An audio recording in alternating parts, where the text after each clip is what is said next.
여러분 안녕하십니까? 광주 MBC 뉴스투데이 시작합니다. 먼저 오늘의 주요 뉴스입니다. 더불어민주당의 이낙연 후보가 국회의원직 사퇴라는 승부수를 띄웠습니다. 호남 순회경선에서 반전을 시도하겠다는 전략으로 보입니다. 개학과 동시에 학교에서 발생한 집단 감염이 학교 밖으로 이어지고 있습니다. 외국인 사이에도 확진자가 멈추지 않고 계속되고 있습니다. 우리 사회에 큰 충격을 가져온 코로나19가 어떤 변화를 불러왔는지 빅데이터 분석을 통해 알아보겠습니다. 오늘부터 일주일에 한 차례씩 보도합니다. 부영건설이 한국에너지공대 부지로 기부하고 남은 골프장 부지를 용도 변경하기 위한 공청회가 열렸습니다. 과도한 특혜 논란과 나주시의 행태를 비판하는 목소리가 터져나왔습니다. 광주를 방문한 더불어민주당의 이낙연 후보가 국회의원직 사퇴라는 승부수를 던졌습니다. 1차 슈퍼위크와 호남 순회경선에서 반전을 시도하겠다는 전략으로 보이는데요. 부끄럽지 않은 후보를 내야 한다며 이재명 후보를 겨냥하기도 했습니다. 보도에 윤근수 기자입니다. 충청권 순회경선에서 충격패를 당한 뒤 김대중 전 대통령의 묘소를 찾았던 이낙연 후보가 광주에서 국회의원직 사퇴를 선언했습니다. 저의 모든 것을 던져 정권 재창출을 이룸으로써 민주주의와 민주당, 대한민국과 호남 그리고 서울 종로에 제가 진 빚을 갚겠습니다. 1차 선거인단 투표가 시작된 날 지역구인 서울 종로가 아니라 광주에서 의원직 사퇴를 선언한 건 다분히 전략적인 포석으로 읽힙니다. 오는 12일 1차 슈퍼위크에서 이재명 후보와의 격차를 줄여야만 호남 경선에서 반전을 시도할 수 있기 때문입니다. 이낙연 후보는 5.18 영령 앞에 부끄럽지 않은 후보를 내야 한다며 우회적으로 이재명 후보를 겨냥하기도 했습니다. 민주당의 대통령 후보가 도덕적이지 않아도 좋다는 발상이 어떻게 가능합니까? 광주는 인공지능의 수도, 전남은 동북아 에너지의 중심으로 만들겠다는 공약도 발표했습니다. 또 광주 군공항 이전 문제를 차기 대통령 임기 안에 해결하고 목포, 부산 KTX 등 광역교통망을 확충한다는 공약도 제시했습니다.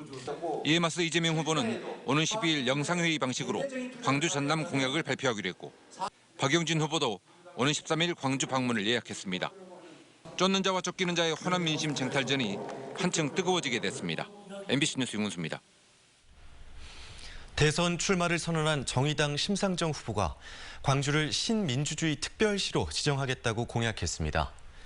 광주를 방문한 심상정 후보는 이제 광주가 정치 1번지를 넘어 아시아 민주주의의 심장이 돼야 한다며 이같이 밝히고 아시아 민주인권공원 건립과 국립민주주의연구소 설립 등을 구체적인 방안으로 제시했습니다. 또 탄소 중립 도달 목표를 2040년으로 앞당기는 등 광주를 녹색 치유 도시로 만들겠다고 공약했습니다. 어제는 완연한 가을 날씨다 싶으셨죠? 오늘도 날이 어제와 비슷합니다. 대체로 맑은 가운데 무난한 날씨가 이어지겠습니다. 광주의 아침 기온은 18도 안팎으로 어제보다 1, 2도가량 더 낮게 시작했는데요. 한낮 기온은 28도로 어제와 비슷하겠습니다. 날이 확연히 선선해지긴 했지만 가을볕은 여전히 뜨겁습니다. 일부 남해안 지역을 제외한 광주와 전남 대부분 지역에서 자외선 지수는 높음 수준까지 치솟겠습니다. 낮 동안에는 햇볕에 주의하셔야겠습니다. 하늘 모습 보시면 현재 맑은 날씨 보이고 있고요. 구름은 조금 지나고 있는 상태입니다. 다만 출근길 무렵에는 안개가 짙겠는데요. 특히 강이나 호수에 인접한 지역에서는 가시거리가 200m 안팎까지 좁혀지겠습니다. 주의하시기 바랍니다. 날씨 정보였습니다. 개학과 동시에 학교에서 발생한 코로나19 집단 감염이 지역사회로 퍼지고 있습니다. 외국인들 사이에서의 산발적인 확산세도 계속되고 있습니다. 보도에 이다현 기자입니다. 학생과 교사 14명이 감염된 광주 북구 중학교의 코로나19 확산이 인근 교회로 번졌습니다.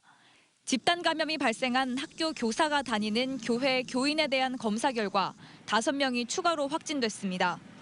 이 교사는 지난 3일과 5일 이틀에 걸쳐 대면 예배에 참석한 것으로 확인됐습니다.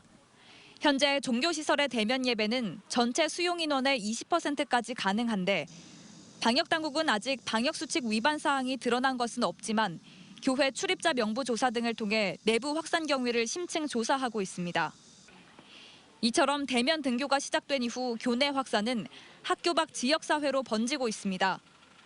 8월 중순 순차적으로 개학이 이뤄진 후 지금까지 광주 유치원과 초중고등학교 12곳에서 확진자가 발생했는데 학교 밖으로의 연쇄 감염 우려까지 나오며 3,000명 이상이 진단검사를 받고 2,000명 이상이 자가격리됐습니다. 학생과 교직원의 확진이 가족과 지인 및 다중이용 시설을 통해 지역사회에 빠르게 확산되고 있는 상황입니다. 특정 장소에서의 집단 감염이 외부로 확산하는 양상은 외국인 사이에서도 마찬가지로 나타나고 있습니다. 광산구 물류센터에서 집단 감염이 발생해 전수검사 행정명령이 내려진 외국인 고용사업장에서 9명이 추가로 확진돼 관련 확진자는 44명으로 늘었습니다. 또 광산구에 사는 외국인 검사와 관련해서도 4명이 추가로 양성 판정을 받았습니다. 방역당국은 국내에 머무는 외국인들이 한 공간에서 집단 생활하는 경우가 많아 감염이 확산되고 있는 것으로 보고 있습니다. 학교와 외국인 등 집단 감염이 연쇄 감염으로 이어지면서 지역사회 내 숨은 확진자를 통한 조용한 전파에 대한 우려도 커지고 있습니다. MBC 뉴스 이다현입니다. 광주 지역 자영업자들이 어젯밤 정부 방역대책 전환을 요구하는 차량 시위를 벌였습니다. 광주 상무 상인회 등 자영업자로 이뤄진 5개 상인회는 어젯밤 11시부터 2시간 동안 광주 서구 일대에서 고강도 사회적 거리 두기로 인한 피해를 자영업자들이 온전히 감당하고 있다며 방역대책 전환을 촉구하는 차량 시위를 벌였습니다.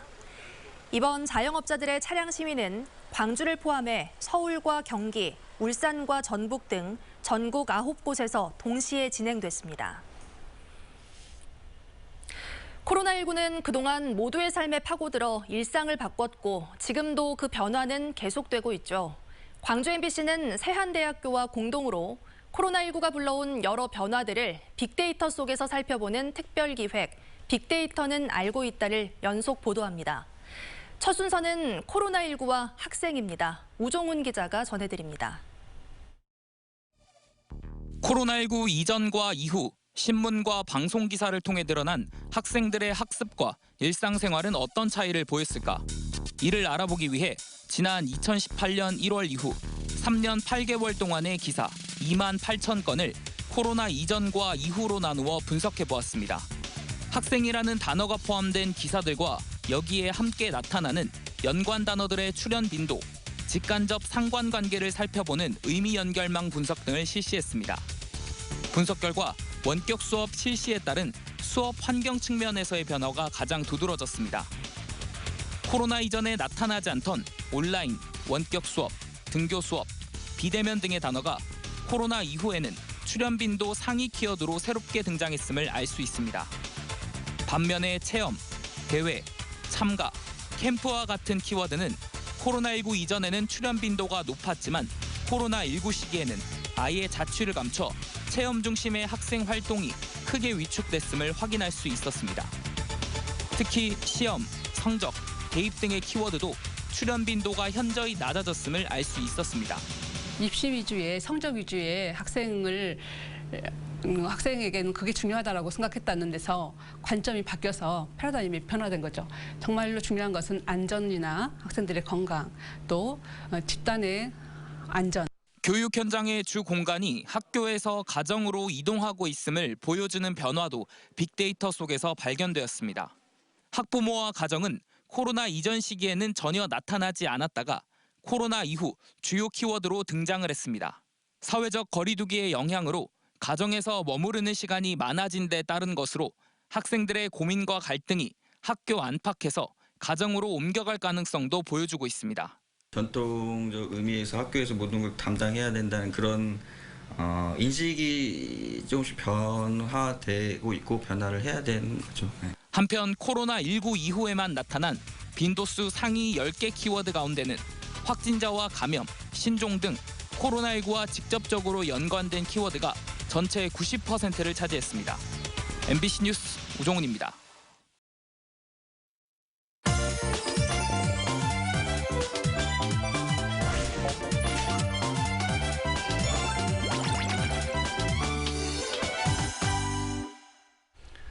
이번 주부터 새롭게 선보이는 빅데이터 톡 시간입니다.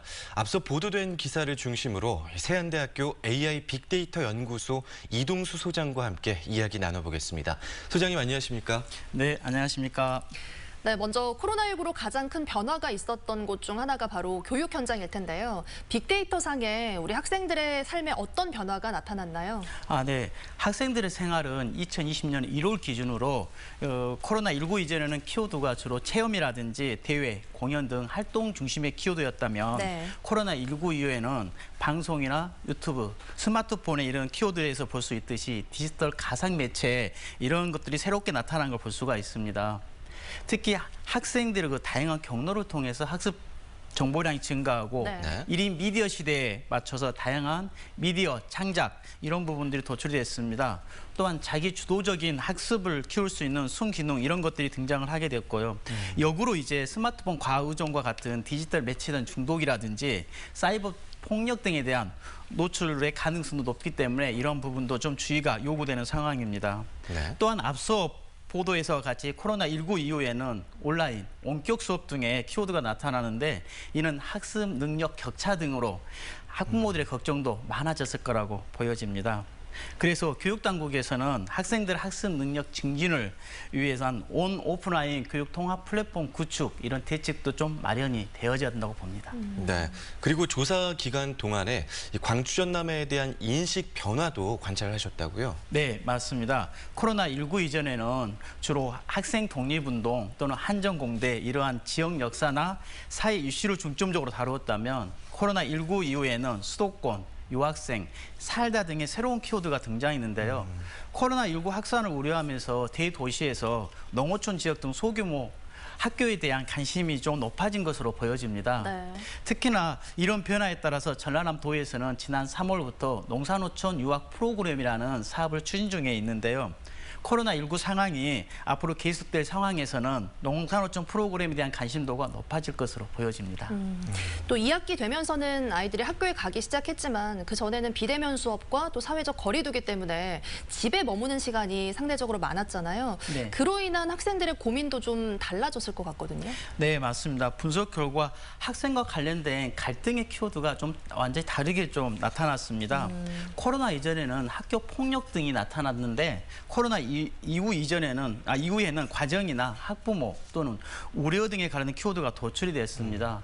또한 지난 8월 광주를 포함한 전국 6개 지역에 학생들에 대한 정서적 심리 변화에 대한 조사 결과 10명 중 6명이 불안이나 또는 이런 불안 등이 좀 나타난 것으로 이렇게 답하기도 했습니다. 네. 이처럼 학생들의 코로나 분류 극복을 위해서는 정서적 안정이라든지 심리 상담 또는 가족 간의 소통 프로그램 등의 지원이 정책적으로 좀 필요하다고 보여집니다.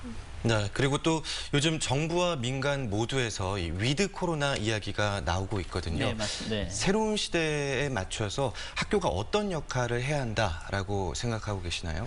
코로나19 이후에 학생들의 생활이 완전히 다르게 좀 나타났습니다. 포스트 코로나 대책에 대해서 학교 역할이 아마 매우 중요한 시점이라고 판단이 되어지는데요. 학생과 교수자 모두 비대면, 온라인, 원격 수업 중에 익숙해지는 상황에서 대면 수업으로 전환이 됐을 때는 이에 대한 문제점이 반드시 도출이 될 거라고 생각합니다. 그에 대한 대책이 좀 필요하고요. 또한 이러한 비대면과 온라인 수업에 적용된 포스트 코로나에서 학교 같은 경우에는 기존의 지식 전달 중심에서 사람 중심의 교육 현장으로 전환이 될 것이라고 보여집니다. 따라서 문제 해결이라든지 협력자 역할로서 소통의 학습장으로 학교가 좀 기능을 해야 된다고 보여집니다. 네, 많은 변화가 생기고 있고 또 거기에 적응하는 시간이 아닐까 생각이 듭니다. 네, 오늘 말씀 감사합니다. 고맙습니다. 네, 감사합니다. 부영그룹이 한국에너지공대 부지로 기부하고 남은 골프장 부지에 아파트를 짓겠다고 나선 데 대해 지역 시민사회단체가 크게 반발하고 있다는 소식 몇 차례 전해드렸었죠. 과도한 특혜 논란 속에 주민설명회가 열렸는데 행태를 비판하는 목소리가 본물처럼 터져나왔습니다. 조현성 기자입니다. 나주 빛가람 혁신도시에서 열린 나주 도시관리계획 변경안과 환경영향평가 초안에 대한 주민 설명회. 시작하기가 무섭게 부실한 자료를 성토하는 참석자들의 항의가 이어졌습니다.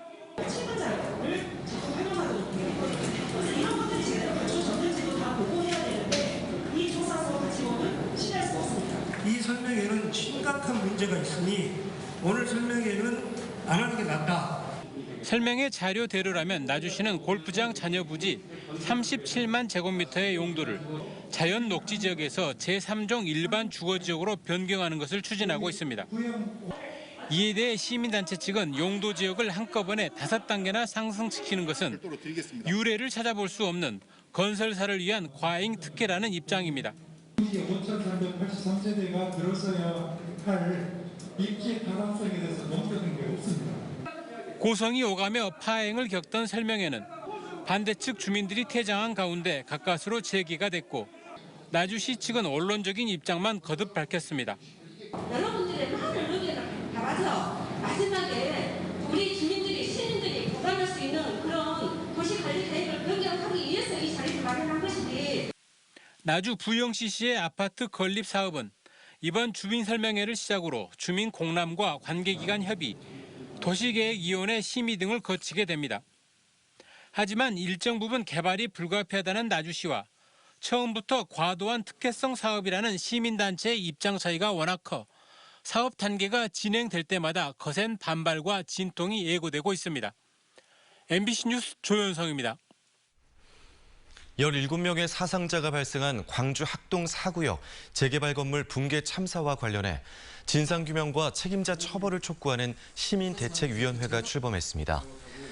광주 학동 참사 시민대책위는 광주시청 앞에서 기자회견을 열고 현대산업개발 등의 책임을 묻는 경찰 수사를 촉구하고 유족들의 명예를 훼손하는 행위에 대해 대응해 나가겠다고 밝혔습니다. 또 대책위는 현재 유족의 심리상담 등을 지원하는 태스크포스가 유명무실한 상황이라며 광주시가 주도적으로 기구를 운영할 것을 촉구했습니다. 광주시 교육청이 9월 모의고사 시험지를 사전 배부한 교사에 대해 엄정하게 행정 조치할 것을 해당 학교에 요구했습니다.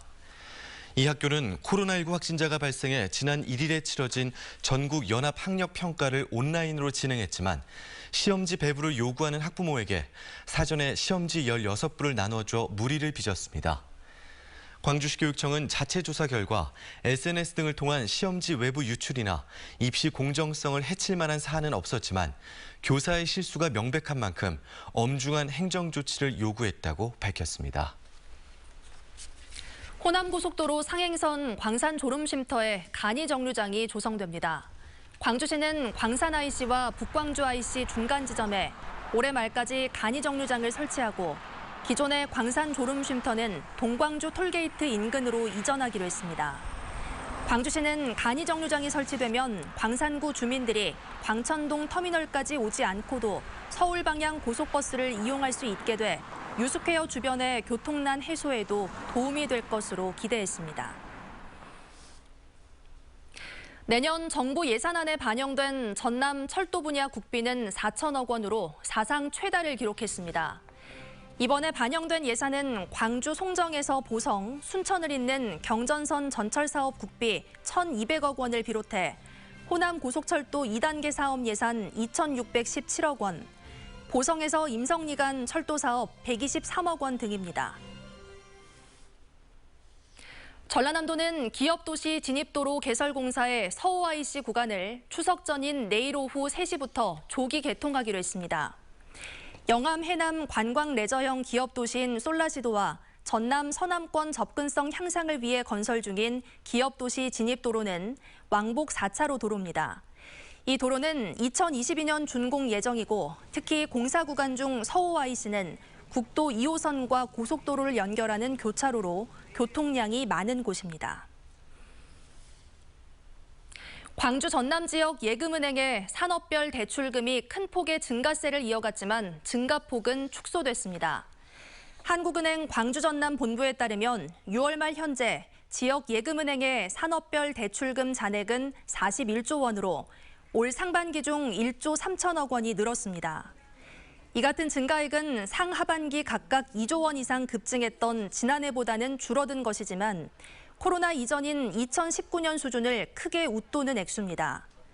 업종별로는 제조업과 서비스업 모두 대출액 증가폭이 축소된 반면 건설업종만 대출액 증가폭이 컸던 것으로 조사됐습니다.